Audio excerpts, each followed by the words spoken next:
Bismillahirrahmanirrahim. Assalamualaikum warahmatullahi wabarakatuh. Alhamdulillahirabbil alamin wassalatu wassalamu ala asyrafil anbiya'i wal mursalin wa ala alihi wa ashabihi ajmain. Baik, saudara-saudari sekalian, pada kesempatan kali ini kita akan membahas metodologi studi Islam.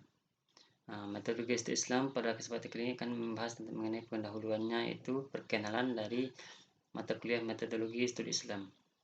Dalam hal ini kita akan membahas tentang pengertian studi, metodologi, dan kita juga akan membahas urgensi pentingnya kita mempelajari metodologi Islam itu seperti apa. Bahwa studi Islam itu harus memang dipelajari oleh semua orang, karena kita itu berislam itu harus kafah, ya. Kita itu harus kafah dalam Islam, maka kita harus mempelajari Islam itu seperti apa.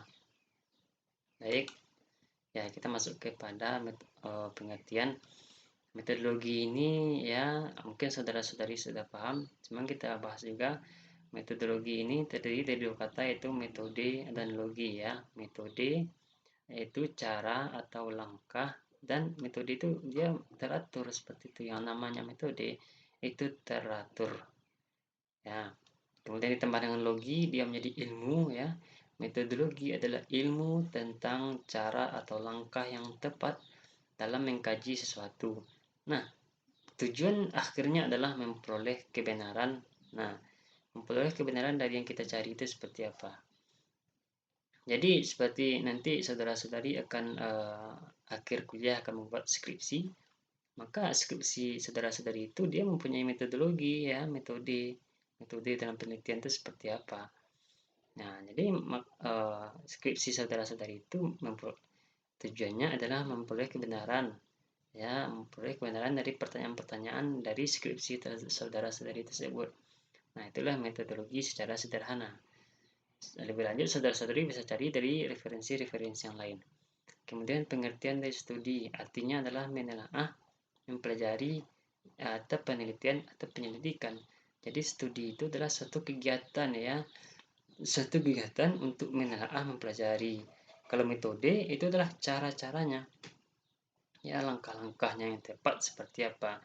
Setelah kita mempunyai langkah-langkah yang tepat, ya, dalam metodologi, sudah kita menjadikan langkah-langkah yang tepat dan mengkaji satu, kemudian kita studi, ya, menelaah, ya, dengan langkah-langkah, dengan cara-cara ini, mempelajari dengan langkah ini, ya, penelitian dengan cara-cara seperti ini, dan penyelidikan dengan cara-cara seperti ini. Itulah metodologi studi, ya. Jadi kita mengkaji sesuatu, ya, dengan langkah-langkah yang tepat, ya. Kemudian kita menelaah, mempelajari penelitian dan penyelidikan sehingga kita mendapatkan suatu kesimpulan dari metodologi dan studi. Nah, jadi kita satukan semuanya. Metodologi studi Islam adalah ilmu tentang metode pengkajian Islam. Ya, pengertian ini sengaja saya buat dengan sangat sederhana sehingga saudara-saudari bisa paham. Artinya metodologi studi Islam adalah ilmu tentang metode pengkajian Islam. Ya, nanti dalam Islam banyak lagi. Misalnya apa, di fikih juga ada metodenya. Misalnya metode dalam fikih itu ada namanya usul fikih, kan. Nanti di sejarah juga ada Islam, namanya nanti ada peradaban Islam, kita pelajari misalnya sejarah peradaban Islam misalnya, kan. Itu ada juga metodologinya, ya. Atau seperti kita mempelajari tafsir juga ada metodologinya. Nah, macam-macam metodologi, ada hukum, ada juga metodologinya. Pokoknya metodologi studi Islam ini, apapun yang terkait dengan Islam, apapun yang diatur oleh Islam, ya, secara langsung maupun tidak langsung Islam mengaturnya, itu adalah objek dari kajian metodologi studi Islam. Ya, karena di sini tidak dibuatkan agama di sini, ya, antara studi dan Islam tidak dibuatkan agama. Ya, itu beda antara agama Islam dengan Islam, itu berbeda, sangat berbeda, saudara-saudari. Nah, nanti akan kita pelajari lebih lanjut agama Islam dan Islam itu seperti apa. Jadi, dalam hal ini kita simpulkan apapun yang berkaitan dengan Islam, ya, berkaitan secara langsung ataupun tidak langsung, ya, itu adalah objek kajian dari metodologi studi Islam semuanya. entah itu masalah adab, masalah akidah, masalah syariah, dan segala macamnya, itu objek kajian dari metodologi studi Islam. Nah, urgensinya saudara-saudari juga saya buat dengan sangat sederhana, yaitu urgensi dari metodologi studi Islam adalah untuk mengungkap kebenaran dari Islam. Jadi pertanyaannya, apakah kebenaran Islam itu harus diungkap, saudara-saudari? Ya, pertanyaannya lagi, apakah ya kalau memang kita Islam, saudara-saudari, kita kan semuanya Islam nih. Nah, apakah saudara-saudari sudah memahami Islam secara keseluruhan, sudah memahami Islam, kebenaran Islam itu seperti apa, dari sejarah-sejarah Islam yang saudara-saudari baca, misalnya kan dari hukum-hukum yang sudah saudari pahami, apakah itu kebenarannya sudah saudari ungkap? Maksudnya kebenaran saudara-saudari ini adalah kebenaran kepastian bahwa Islam itu memang rahmatan, ya, rahmat untuk semesta alam. Itu tujuannya dari urgensi Islam. Ya, kita hanya mengetahui ajaran dari ajaran Islam itu hanya secara doktrin saja, hanya disampaikan bahwa Islam itu adalah benar, seperti itu kan. Cuman sekarang kita mengungkap kepastian kebenarannya seperti apa. Kita cari alasan-alasannya, unsur-unsurnya, referensi-referensi yang menyatakan memang Islam itu memang benar, dengan alasan-alasan, dengan ilmu-ilmu kita sendiri.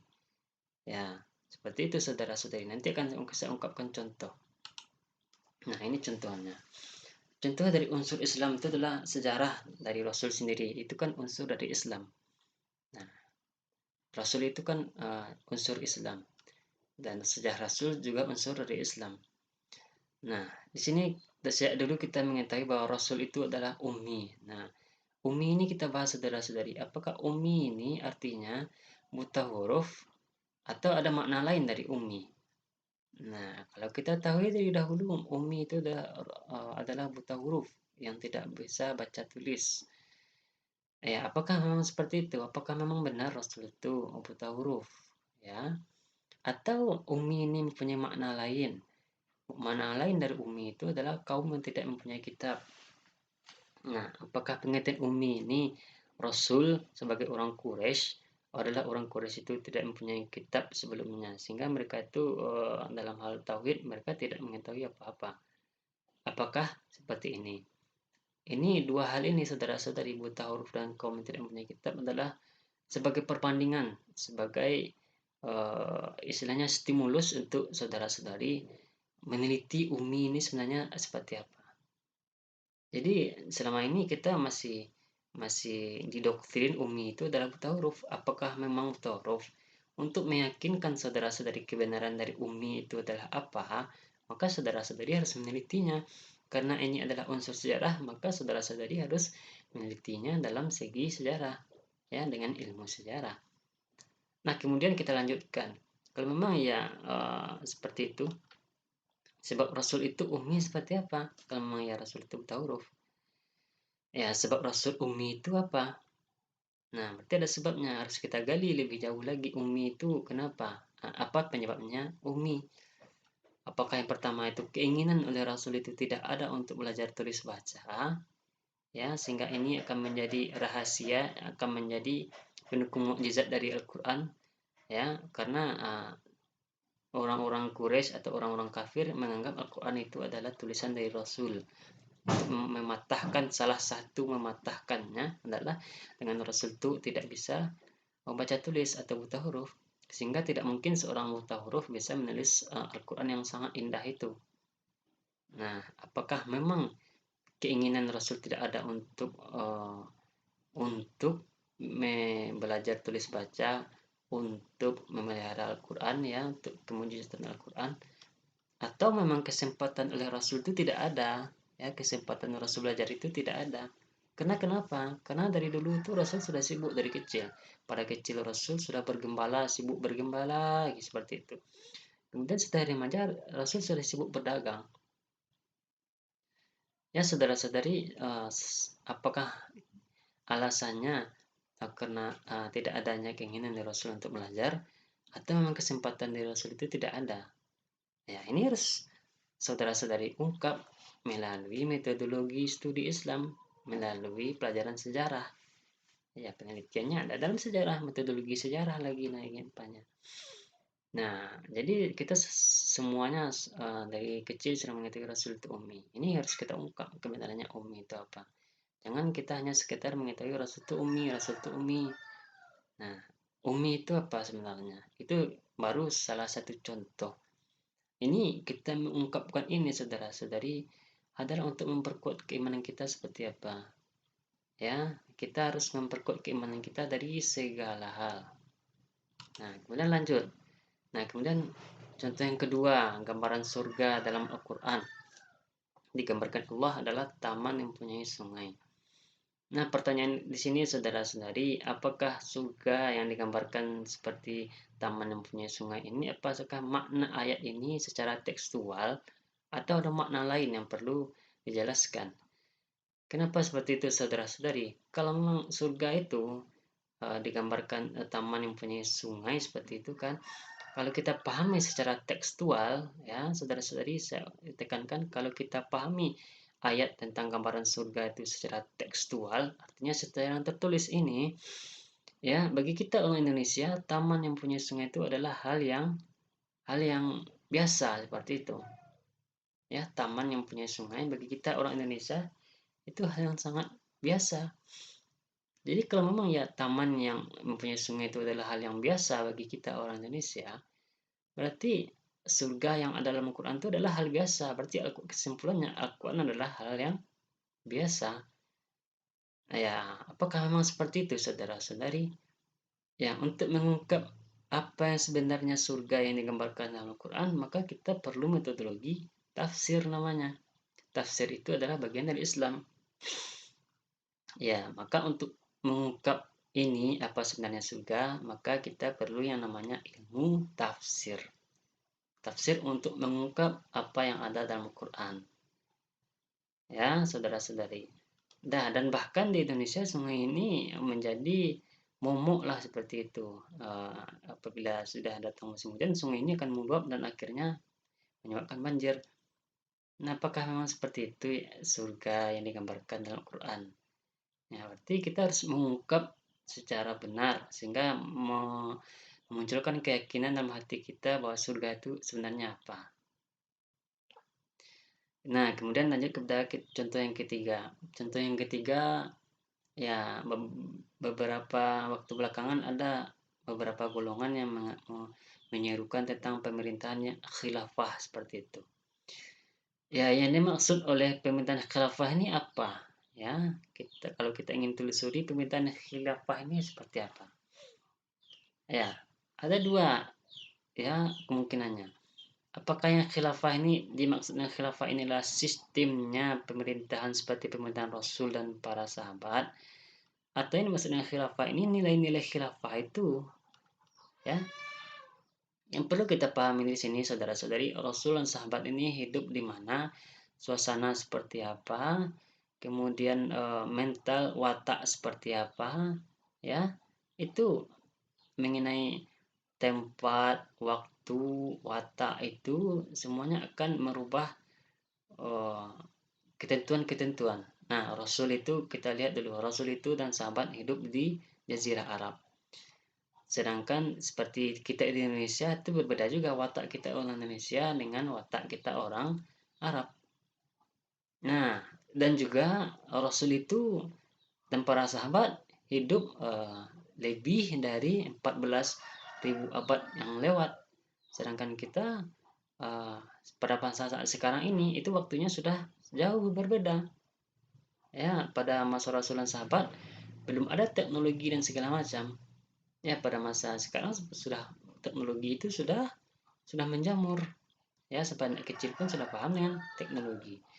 Jadi kalau memang yang dimaksud dengan pemerintahan khilafah tersebut adalah sistem ya yang secara tekstual memang sistem seperti Rasul dan sahabat, itu rasa-rasanya tidak mungkin kita terapkan di Indonesia saat sekarang ini karena waktu dan tempatnya sangat jauh berbeda. Nah, ataukah yang dimaksud dengan khilafah itu adalah nilai-nilai Islami ya, nilai-nilai khilafah itu yang akan kita praktekkan dalam pemerintahan. Nah, itu sangat mungkin Ya, sangat mungkin sekali nilai-nilainya. Salah satu saja nilai-nilai, Islam itu kita masukkan sajalah dulu nilai-nilai, shiqq dari sifat Rasulullah ya, yang benar. Ya, nilai benar seperti itu, maka pemerintah itu akan aman-aman saja.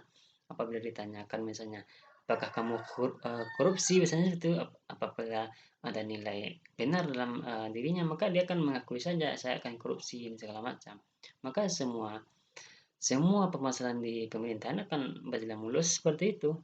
Apabila yang dimaksud dengan khilafah itu adalah nilai-nilainya. Iya, itu saudara-saudari.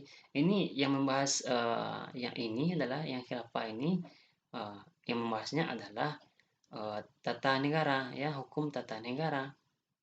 Nah, yang akan memecahkan kasus ini adalah orang tata negara dengan sejarah. Sejarah dari khilafah itu seperti apa, kemudian sistem dari pemerintahan di Indonesia itu seperti apa. Maka akan dapatlah kesimpulan dari khilafah itu sebenarnya apa. Nah, jadi saudara-saudari, ya kita kembali lagi ke urgensi ya, kepentingan ya, pentingnya kita mempelajari metodologi studi Islam adalah kita untuk mengungkapkan kebenaran Islam itu seperti apa. Sehingga kita bisa mengetahui Islam, memahami Islam secara kafah, secara keseluruhan, secara menyeluruh kita paham dengan Islam. Sehingga secara otomatis keimanan kita, kemantapan iman kita lebih bagus. Ya, itulah urgensinya saudara-saudari. Jadi baik saudara-saudari, hanya itu yang dapat saya sampaikan. Wabillahi taufik. Assalamualaikum warahmatullahi wabarakatuh.